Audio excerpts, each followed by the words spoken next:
আসসালামু আলাইকুম ওয়া রাহমাতুল্লাহি ওয়া বারাকাতুহু। আলহামদুলিল্লাহ ওয়াসসালাতু ওয়াসসালামু আলা রাসূলিল্লাহ ওয়া আলা আলিহি ওয়া আসহাবিহি ওয়া মান ওয়ালা। প্রিয় দর্শক, জীবনের আলো তাফসিরুল কুরআন অনুষ্ঠান থেকে আপনাদের সবাইকে স্বাগত জানাচ্ছি। আমরা আজকে সূরা আল ইমরানের ৩১ এবং ৩২ নম্বর আয়াত আপনাদের সামনে তেলাওয়াত করব এবং তার সংক্ষিপ্ত তাফসির পেশ করব ইনশাআল্লাহ। আমরা সকলেই জানি এই মহান সূরাটি মাদানী যুগে অবতীর্ণ মাদানী সূরা, অত্যন্ত গুরুত্বপূর্ণ আলোচনা এই সূরাটিতে স্থান পেয়েছে। আসুন তাহলে শুরু করা যাক। আউযু বিল্লাহি মিনাশ শাইতানির রাজীম। কুল ইন কুনতুম তুহিব্বুনাল্লাহা ফাত্তাবিউনি ইউহিব্বুকুমুল্লাহ يحببكم الله ويغفر لكم ذنوبكم والله غفور رحيم قل أطيعوا الله والرسول فإن تولوا فإن الله لا يحب الكافرين। আমরা প্রথমেই এই দুটো আয়াতের শাব্দিক তর্জমা পেশ করব ইনশাআল্লাহ। আল্লাহ সুবহানাহু ওয়া তাআলা বলছেন, কুল, আপনি বলে দিন, ইন, যদি, কুনতুম তুহিব্বুনা, তোমরা ভালোবেসে থাকো, আল্লাহ, আল্লাহকে, ফাত্তাবিউনি, তবে আমার অনুসরণ করো, ইউহিব্বুকুমুল্লাহু, ইউহিব্ব, তাহলে ভালোবাসবেন, কুম, তোমাদেরকে, আল্লাহু, আল্লাহ, ওয়ায়াগফির, এবং ক্ষমা করবেন, লাকুম, তোমাদেরকে, যুনুবাকুম, তোমাদের পাপরাশি বা তোমাদের পাপসমূহ, ওয়াল্লাহু, এবং আল্লাহ, গফুরুন, অতীব ক্ষমাশীল, রহিম, পরম দয়ালু। কুল, আপনি বলে দিন, আতিউল্লাহ, আল্লাহর আনুগত্য করো, আতিউ, আনুগত্য করো, আল্লাহ, আল্লাহর, ওয়ার রাসূল, এবং রাসূলের, অর্থাৎ আনুগত্য করো আল্লাহর এবং রাসূলের। ফাইন, তারপর যদি, তাওয়াল্লাও, তারা ফিরে যায়, ফাইন্নাল্লাহ, তাহলে আল্লাহ, লা ইউহিব্বুল কাফিরিন, লা ইউহিব্বু, ভালোবাসেন না, আল কাফিরিন, কাফিরদেরকে। এবারে সরল বঙ্গানুবাদ। আল্লাহ সুবহানাহু ওয়া তাআলা বলছেন, আপনি বলে দিন, যদি তোমরা আল্লাহকে ভালোবেসে থাকো তাহলে আমার অনুসরণ করো, তবে আল্লাহ তোমাদেরকে ভালোবাসবেন এবং তোমাদেরকে তোমাদের পাপ ক্ষমা করে দেবেন, এবং আল্লাহ অতীব ক্ষমাশীল, পরম দয়ালু। আপনি বলে দিন, তোমরা আনুগত্য করো আল্লাহর এবং রাসূলের, তারপর যদি তারা ফিরে যায় তাহলে নিশ্চয়ই আল্লাহ কাফিরদেরকে ভালোবাসেন না। প্রিয় দর্শক, আমরা এবারে একটু আগের আয়াতগুলোর সাথে এই আয়াত দুটোর প্রসঙ্গ নিয়ে একটু কথা বলবো, তারপরে মূল বক্তব্য পেশ করে সংক্ষিপ্ত তাফসীর পেশ করব ইনশাআল্লাহ। আগের আয়াতগুলোতে আল্লাহ সুবহানাহু ওয়া তাআলা বলেছিলেন যেন মুমিনরা কাফেরদের সাথে বন্ধুত্বমূলক সম্পর্ক না করে। তারা যদি ঈমানের দাবিদারই হয় তাহলে কাফেরদের সাথে তাদের বন্ধুত্বমূলক, হৃদ্যতাপূর্ণ সম্পর্ক হওয়ার কথা নয়।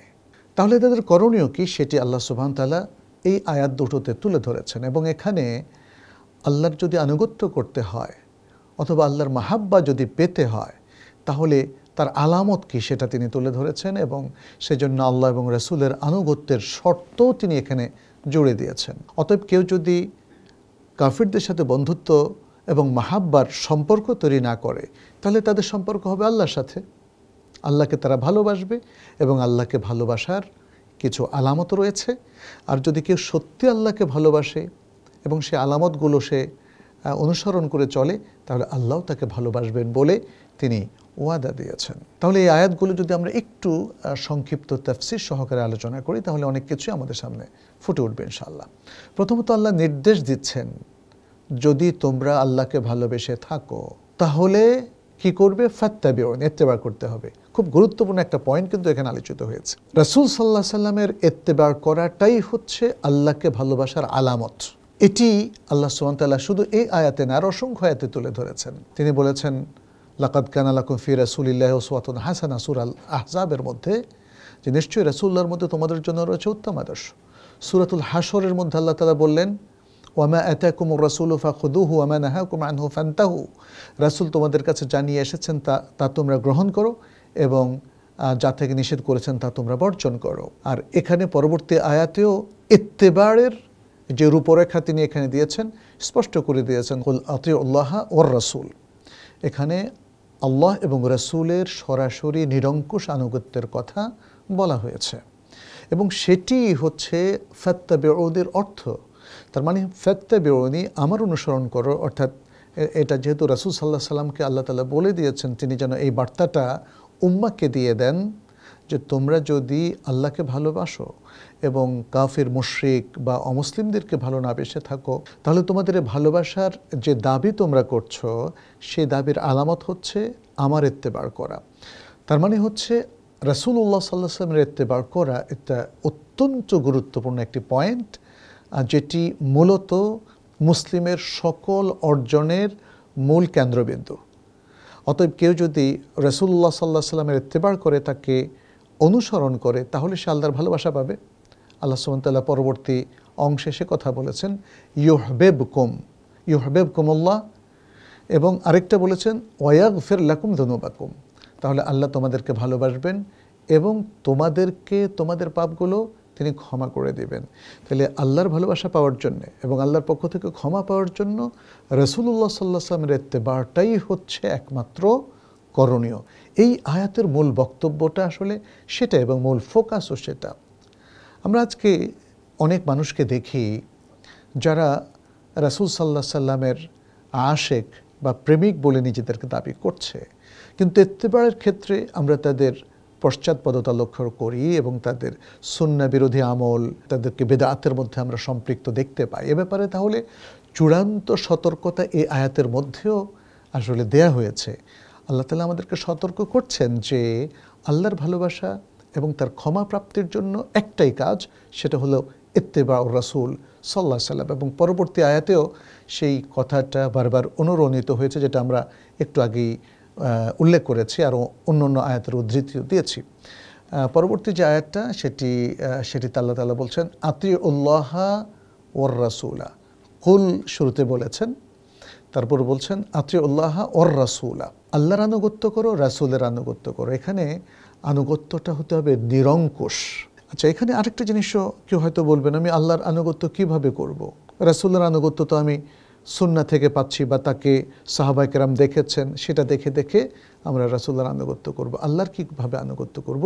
এর উত্তর হচ্ছে সেটা আল্লাহ সুবহানাহু ওয়া তাআলা কোরআনে উল্লেখ করে দিয়েছেন। তিনি বলেছেন, মান ইউতি'র রাসূলা ফাকাদ আতা আল্লাহ, যে বা যারা রাসূলের আনুগত্য করলো, রাসূলকে অনুসরণ করলো, সে মূলত আল্লাহর আনুগত্য করলো, আল্লাহকে অনুসরণ করলো। ফলে যখনই আল্লাহ সুবহানাহু ওয়া তাআলা বলেন আতিউল্লাহ ওয়ার রাসূল, আল্লাহ এবং রাসূলের আনুগত্য করো, মূলত এটা বোঝাবে রাসূলকে আনুগত্য করা। কারণ আল্লাহ সুবহানাহু ওয়া তাআলা রাসূল সাল্লাল্লাহু আলাইহি ওয়াসাল্লামকে সেট করেছেন তার সকল নির্দেশ দিয়ে, যাতে তিনি মানব জাতির জন্য রোল মডেল হন। তিনি যা করেন অন্য সকল মানুষ তাই করবে, অন্য সকল মুমিন মুসলিমরা তাই করবে। এটার মধ্য দিয়ে আল্লাহর আনুগত্য প্রতিষ্ঠিত হবে এবং এটার মধ্য দিয়ে ইত্তেবাউর রাসূলও প্রতিষ্ঠিত হবে। এখানে আয়াতের শেষাংশে যেটা আমরা দেখি যে 32 নম্বর আয়াত, এই আয়াতের শেষাংশে কিন্তু একটা সাবধানবাণী উচ্চারিত হয়েছে সকল মানবতার জন্য। এই যে আল্লাহর পক্ষ থেকে রাসূলুল্লাহ সাল্লাল্লাহু আলাইহি ওয়াসাল্লামের মাধ্যমে এই যে বার্তাটা পৌঁছানো হলো মানব জাতিকে, মানুষকে, মুসলিম উম্মাহকে, এরপরেও যদি কিছু মানুষ ভুল পথে যায়, তারা ফিরে যায়, তারা উল্টা পথে হাঁটে, তাহলে তাদের মনে রাখতে হবে উল্টা পথে হাঁটার পরে যদি কেউ কুফরির মধ্যে সম্পৃক্ত হয়, কাফের হয়ে যায়, অমুসলিম হয়ে যায়, ইসলাম থেকে বের হয়ে যায়, তাহলে তখন আর আল্লাহর ভালোবাসা তাদের প্রতি থাকবে না। এতে একটা জিনিস বোঝা যায় যে প্রথমে একজন মানুষ মুসলিম ছিল, তারপর কাফের হয়ে গিয়েছে, মুসলিম থাকা অবস্থায় সে আল্লাহর ভালোবাসা পেয়েছে, এখন কি সে ভালোবাসা অব্যাহত থাকবে? উত্তর হচ্ছে যে না। এখন আর সে ভালোবাসা অব্যাহত থাকবে না। আল্লাহর ভালোবাসাটা এটা থাকবে যতক্ষণ ব্যক্তি ঈমান এবং ইসলামের মধ্যে থাকে। ঈমান এবং ইসলাম থেকে যখন সে বের হয়ে যাবে তখন আর এই ভালোবাসা থাকবে না, বরং তখন তার জন্য শাস্তির পয়গাম আল্লাহ তাআলা অনেকগুলো আয়াতে দিয়েছেন। অতএব আমাদের সতর্ক হওয়ার অবকাশ আছে। প্রিয় দর্শক, আমরা আমাদের এই সংক্ষিপ্ত তাফসীরমূলক আলোচনার মধ্য দিয়ে মূল শিক্ষাগুলো আপনাদের সামনে তুলে ধরতে চাই। প্রথম শিক্ষা হলো আল্লাহ সুবহানাহু ওয়া তাআলার প্রতি ভালোবাসার একমাত্র চিহ্ন এবং আলামত হলো নবী সাল্লাল্লাহু আলাইহি ওয়াসাল্লামের ইত্তেবা করা। দ্বিতীয় শিক্ষা হলো একমাত্র নবী সাল্লাল্লাহু আলাইহি ওয়াসাল্লামের ইত্তেবা ও অনুসরণের মাধ্যমেই আল্লাহর ভালোবাসা পাওয়া যায়। তৃতীয় শিক্ষা হলো নবী সাল্লাল্লাহু আলাইহি ওয়াসাল্লামকে অনুসরণ করলে আল্লাহর ক্ষমা পাওয়া যায়। চতুর্থ শিক্ষাটা হলো আল্লাহ এবং তার রাসূল সাল্লাল্লাহু আলাইহি ওয়াসাল্লামের নিরঙ্কুশ আনুগত্য, এটা আল্লাহর পক্ষ থেকে সরাসরি নির্দেশ। পঞ্চম শিক্ষা হলো দিন থেকে যদি কেউ মুখ ফিরিয়ে নেয় তাহলে এটা হবে কুফরি এবং এটা মহাপাপ আর জাহান্নামে যাওয়ার বিশাল বড় কারণ। ষষ্ঠ এবং শেষ শিক্ষা হলো এ দুটো আয়াত থেকে যে আল্লাহ সুবহানাহু ওয়া তাআলা যারা ইসলাম থেকে বের হয়ে যায়, যারা কুফরের মধ্যে থাকে, তাদেরকে ভালোবাসেন না। অতএব প্রিয় দর্শক, আমাদেরকে সর্বাত্মক চেষ্টা করতে হবে যে দিন আমরা গ্রহণ করেছি, যে সুন্নাহকে আমরা অনুসরণ করছি, যেন তার উপর আমরা থাকতে পারি, সুদৃঢ়ভাবে থাকতে পারি, শেষ নিঃশ্বাস পর্যন্ত থাকতে পারি, যেন কখনোই আমরা দিন ইসলাম থেকে, ঈমান থেকে আমরা মুখ ফিরিয়ে না নেই এবং আমরা কাফের না হয়ে যাই। তাহলেই আল্লাহর সার্বক্ষণিক ভালোবাসা আমাদের জন্য নিশ্চিত হবে। আল্লাহর কাছে সেই প্রাপ্তির আশা রেখে আজকের মতো আমরা এখানে শেষ করছি। হাদা ওয়া সাল্লাল্লাহু ওয়া সাল্লামা আলা নবিয়িনা মুহাম্মদ ওয়া আলা আলিহি ওয়া আসহাবিহি আজমাইন। আসসালামু আলাইকুম ওয়া রাহমাতুল্লাহি ওয়া বারাকাতুহু। ذلك الكتاب لا ريب فيه هدى للمتقين